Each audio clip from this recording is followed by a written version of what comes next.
Hey guys, Eric from Alpha Advisors here today with another news video about new rankings and business graduate degrees that definitely pay off.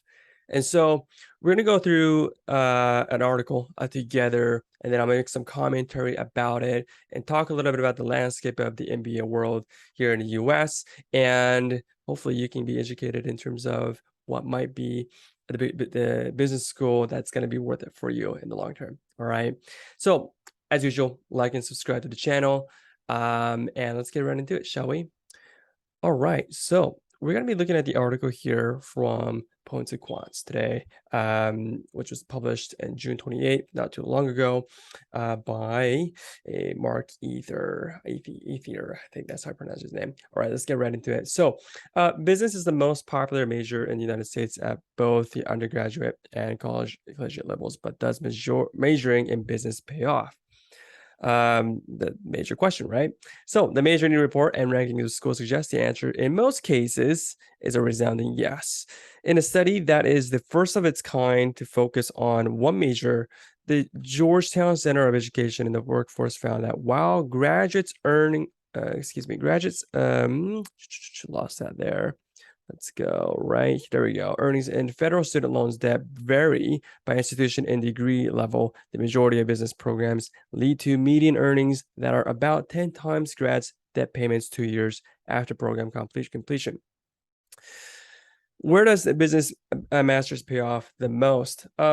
Georgian CEW ranked top schools in number one, the Wharton School at the University of Pennsylvania, where median earnings net debt payment 2 years after graduation are $165,600. So when you're looking at top business schools that are out there, this I'm gonna stop sharing real quick. So this salary rate right here, right, $165,000 and $600.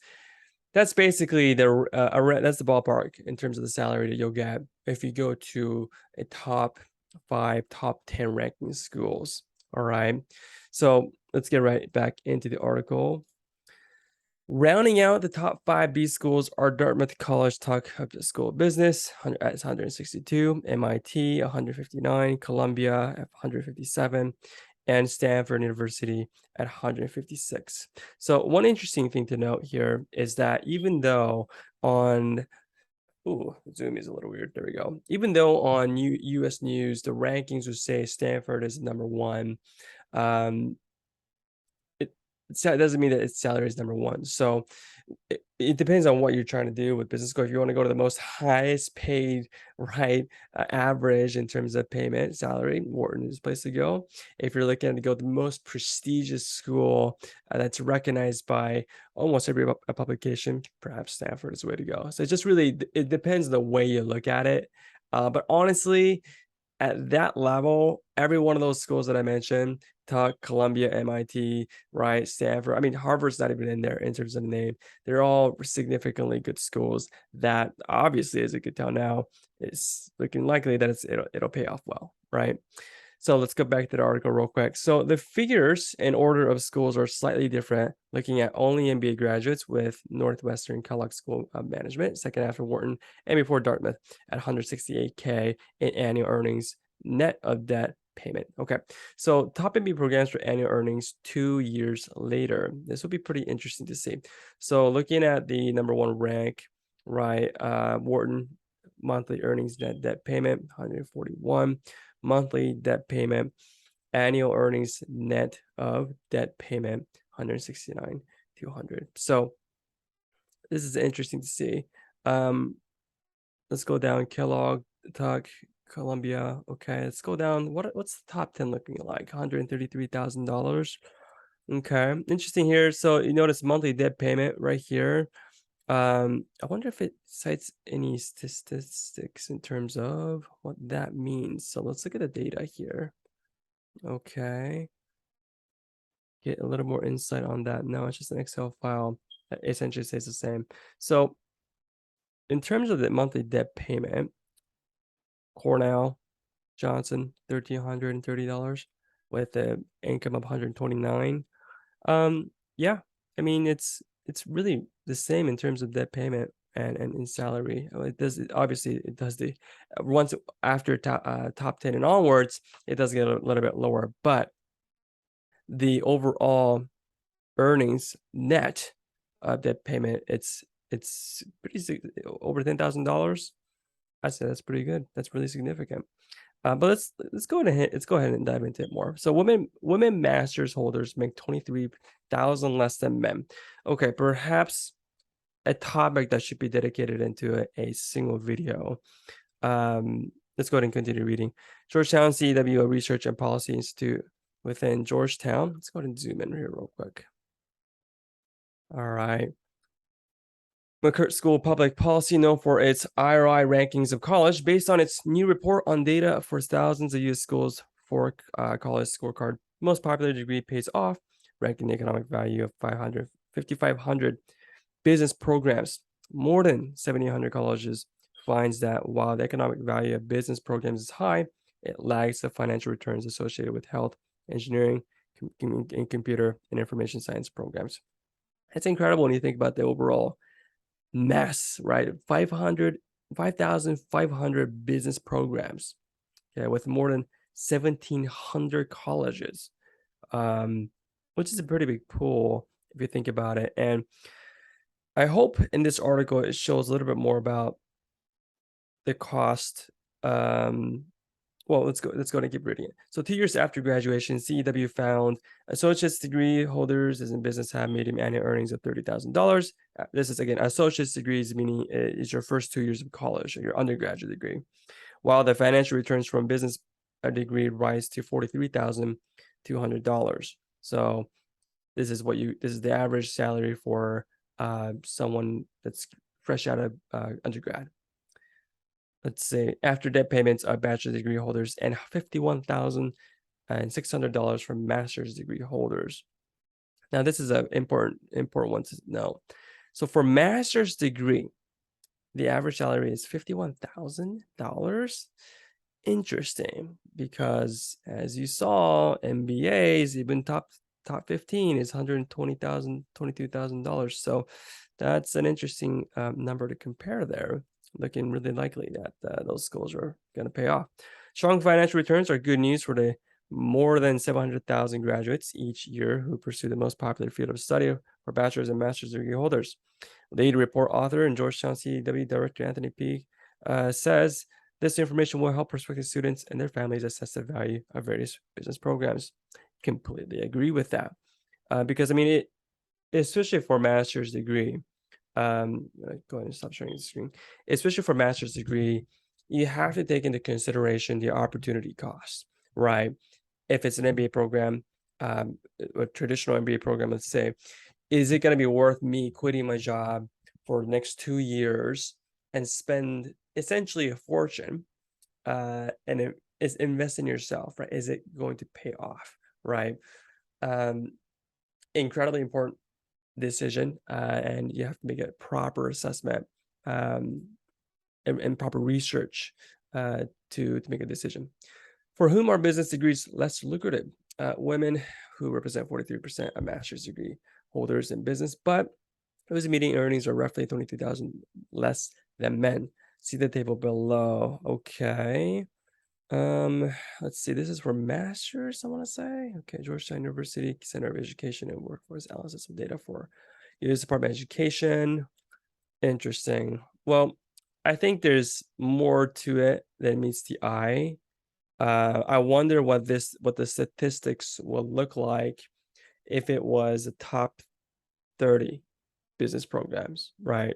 Even top 50 in the world. I wonder what that would look like. Then top 30, 40, and 10. Because what you'll see in many business schools is that gender equality, again, this is kind of departing from the original topic of the video, but just know for this purpose, just know that many business schools are putting in significant effort and movement and in terms of building an equality among gender, race, and their sexual orientation, because it's such an important topic. And business schools especially top ones, are using it more as kind of in a business way of saying it, as a marketing tool to promote their schools, given that that their school is the most diverse, their school that women pays most, right? The reason why you see those ads is because of these types of statistics, right? So as you go to the top, more of the top business schools, you should be, if you're women, you should be seeing that the earnings from both men and women should be fair, equal, or towards equal, I should say. All right, so earning is the one side of the story. Let's continue. So CW produced this report from multiple resource primary program level data and college scorecard released by the U.S. Department of Education in February 2022. The report includes a sortable table of more than 1,700 colleges and 5,500 programs. All right, we read that. Let's see. New York, by institution, earnings net of day payment are highest for graduates. New York and Union Country College in New Jersey, 44,000. And associate degree level. Okay, let's go ahead and skip this, okay? Because we want to see.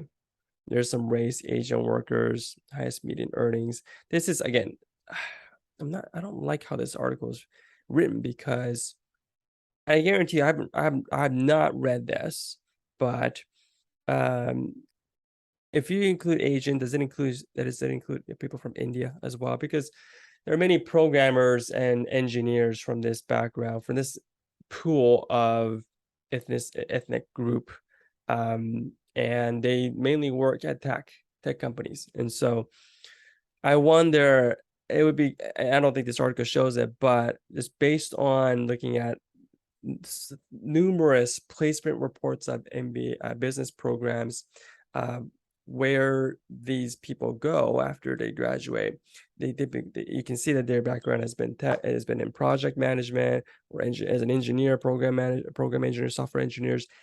With an MBA, they go back into tech and they earn incredible money after they graduate. So all right, so let's go ahead and continue this. Let's get the top 50 schools, okay, ranked by master's earnings net of debt payment, because this is what we really want to look at. What's the exact range of it? So we saw the top 10 business schools here. Let's go ahead, keep going down. Okay, so top 20. Let's go down top 20. New York University, Cornell, Brigham Young University. You should pay attention to this right here. The in these numbers, because they're incredible, right? I mean, $460 compared to, I think I saw like $1,300 somewhere, or even $1,000 here. That's just a world of difference. And take into consideration the cost of living, right? So look at New York University. It's not only debt repayment is $1,000, but New York is incredibly expensive to live in terms of cost of living. So it's not, as this right here doesn't look as lucrative as it could be anymore, right? Combined with the payment that you would be making. So yes, this is a strong number, but it's not taking into consideration the location of the cost of living. I'm just throwing that out there. Whereas places like maybe Georgia or Utah, even some areas in New York, like more rural places, the cost of living is much cheaper in these places. All right, so let's keep going. Let's see, ranks. Okay, let's go down to top 30. Now we're getting into, okay, there we go. Washington State, 94,000. This is interesting. I wonder if this is, let's see, annual earnings net of debt payment. Okay. Right. Okay. I wonder. All right. I guess that statistic is not there. So, guys, over and all, okay, the value business bachelor's degree, Georgetown Educational Workforce found that for all business programs at master's degree level, University of Pennsylvania has the highest median earnings net of debt payment 2 years after graduation. Okay. So, guys, over and all, you have to take into consideration where you want to live, and how much the cost of the program is, where you want to live in the future, and what job you want to do. Because depending on that, these are the statistics, okay, compiled by just numbers. You are you, and you're going to be different in terms of what you'll do in the future, and what kind of job you want to do, okay, and what kind of company you want to work for. So understand that those key concepts or those key questions. If you're able to answer that, great. And well, if you're having a hard time answering that question, that's really why we're here to do. We are an admissions advisor, but also provide support for post MBA career. So come chat with us. Let us know where you're at in your search for business schools or your job, and we'll be happy to assist you on the way and work with you. Looking forward to chatting with you soon. I'll see you guys on the next one. Thanks.